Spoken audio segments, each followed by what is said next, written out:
په داسې محافلو باندې رحمتونه نازلیږي، فرشتې ته ګیره چاپیری، او آخره کې یو فرشته اعلان کوي ان قوموا مغفورا لكم قد بدلت سیئاتکم الحسنات، چې د دې محفل نه په داسې انداز کې تاسو واپس شئ، ستاسو گناهونه معاف شو، الله تعالی ستاسو بخښنه نصیب کړه. نن د قرآن عظیم الشان د خوشحالی په برکت سره دا پروګرام انعقاد شوی دی.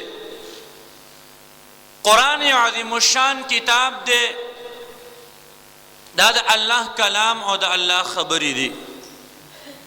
روایاتو کې راځي تبرک بالقرآن فإنه کلام الله وخرج منه، په قرآن سره برکت حاصل کا، دا د الله کلام دی او دا د الله د ذات نه راوتې خبرې دي. کم کسان چې بار په کورونو کې ناست دي، ته درخواست دی چې جمعات ته راشي، د محفل کې شرکتو کې علماء کرام برازي بیانات پکېږي، نعتخوانی بکېږي، تلاوتونه بکېږي، نو چې د محفل ماوتاله کې شرکت وکړو.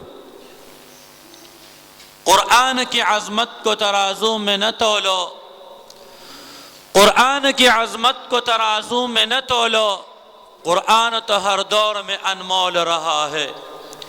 یہ راز کسی کو نہیں معلوم کہ مومن، یہ راز کسی کو نہیں معلوم کہ مومن، قاری نظر آتا ہے حقیقت میں ہے قرآن.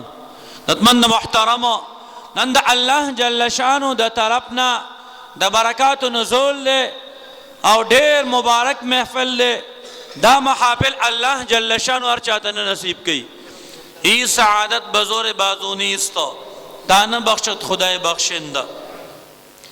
اللہ جل شانو دا سعادت دا ہر چاله نور کی، دا اللہ چناو انتخاب دے.